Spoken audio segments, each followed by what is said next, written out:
राधे राधे दोस्तों। गोवर्धन बड़ा सुंदर गांव है। गांव के बीच में एक मंदिर है जिसमें श्रीनाथ जी महाराज की बड़ी सुंदर मूर्ति विराजमान है। उनके चरणों में निपुर, गले में मनोहर वनमाला और मस्तक पर मोर मुकुट सुशोभित है। घुंघराले बाल हैं, नेत्रों की बनावट मनोहारिणी है और पीतांबर पहने हुए हैं। मूर्ति में इतनी सुंदरता है कि देखने वालों का मन ही नहीं भरता।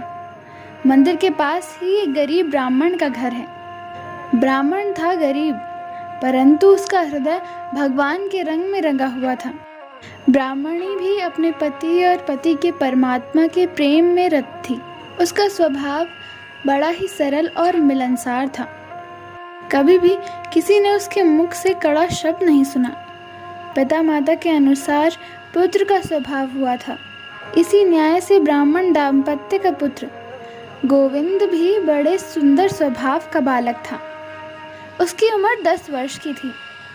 गोविंद के शरीर की बनावट इतनी सुंदर थी कि लोग उसे कामदेव का अवतार कहने में भी जरा सा निसंकोच करते थे।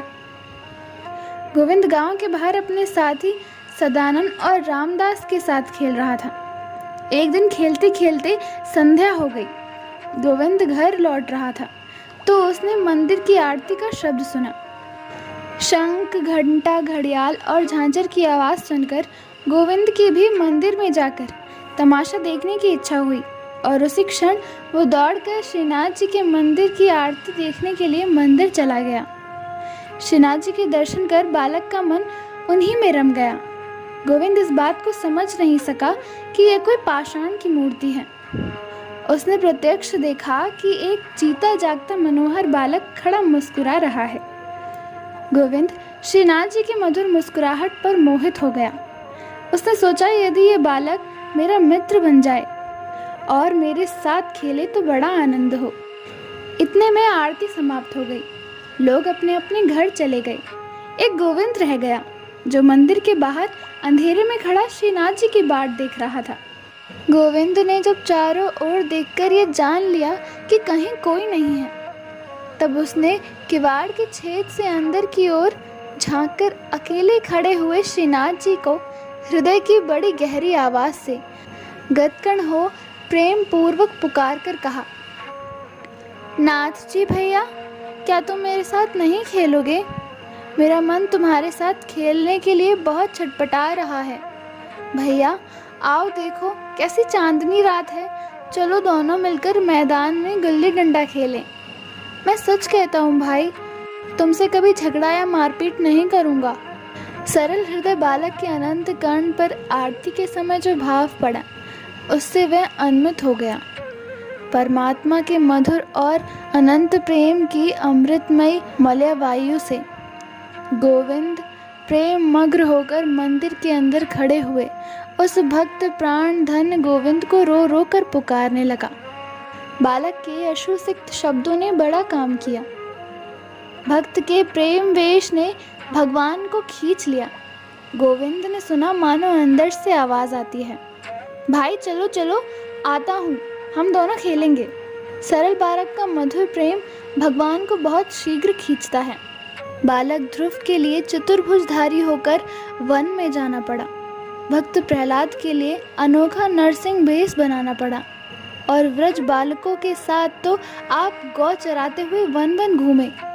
आज गोविंद की मतवाली पुकार सुनकर उसके साथ खेलने के लिए मंदिर से बाहर चले आए। धन्य प्रभु, ना मालूम तुम माया के साथ रमकर कितने खेल खेलते हो। तुम्हारा मर्म कौन जान सकता है। मामूली मायावी के खेल से लोग भ्रम में पड़ जाते हैं, फिर तुम तो मायावियों के सरदार ठहरे। बेचारी माया तो तुम्हारे चरण कमल की चेरी है, अतएव तुम्हारे खेल के रहस्य को कौन समझ सकता है। इतना अवश्य कहा जा सकता है कि तुम अपने भक्तों के साथ गाय दूधते फिरते थे और इसीलिए आज भक्त गोविंद के पुकारते ही उसके साथ खेलने को तैयार हो गए। गोविंद ने बड़े प्रेम से उनका हाथ पकड़ लिया। आज गोविंद के आनंद का ठिकाना नहीं है। वो कभी उनके कर कमलों का स्पर्श कर अपने को धन्य मानता है, कभी उनके नुकीले नेत्रों को निहार कर मोहित होता है, तो कभी उनके सुरीले शब्दों को सुनकर फिर सुनना चाहता है। गोविंद के हृदय में आनंद समाता नहीं। बात भी ऐसी है, जगत का समस्त सौंदर्य जिसकी सौंदर्य राशि का एक तुच्छ अंश है, उस अनंत और असीम रूप राशि को प्रत्यक्ष प्राप्त कर ऐसा कौन है जो मुग्ध न हो। नए मित्र को साथ लेकर गोविंद गांव के बाहर आया। चंद्रमा की चांदनी चारों ओर छिटक रही है। प्रियतम की प्राप्ति से सरोवर में कुमुदनियां हंस रही हैं। पुष्प की अर्धविकसित कलियों ने अपनी मंद मंद सुगंध से समस्त वन को मधुमय बना रखा है। मानो प्रकृति अपने नाथ की अभ्यर्थना करने के लिए सब तरीके से सज धज कर भक्ति पूर्ति पुष्पांजलि अर्पण करने के लिए पहले से तैयार थी। ऐसी मनोहर रात्रि में गोविंद श्रीनाथ जी को पाकर अपने घर बार और नींद भूख सब भूल गया था। दोनों मित्र बड़े प्रेम से तरह तरह के खेल खेलने लगे। गोविंद ने कहा था कि मैं झगड़ा या मारपीट नहीं करूंगा, परंतु श्रीनाथ जी की माया से मोहित होकर वे इस बात को भूल गया। खेलते खेलते किसी बात को लेकर दोनों मित्र लड़ पड़े। गोविंद ने लड़ते लड़ते श्रीनाथ जी के गाल पर एक थप्पड़ मार दिया और बोला कि फिर मुझे रिझाया तो याद रखना, मारते मारते पीठ लाल कर दूंगा। सूर्य चंद्र और अनिल जिसके भय से अपने अपने कार्य में लगे रहे हैं, स्वयं देवराज इंद्र जिसके भय से समय पर वर्षा करने में बाध्य होते हैं, और यमराज जिसके भय से पापियों को भय पहुंचाने में व्यस्त हैं, वही त्रिभुवनाथ आज नन्हे से बाल भक्त के साथ खेलते हुए उससे थप्पड़ खाकर भी कुछ नहीं बोले।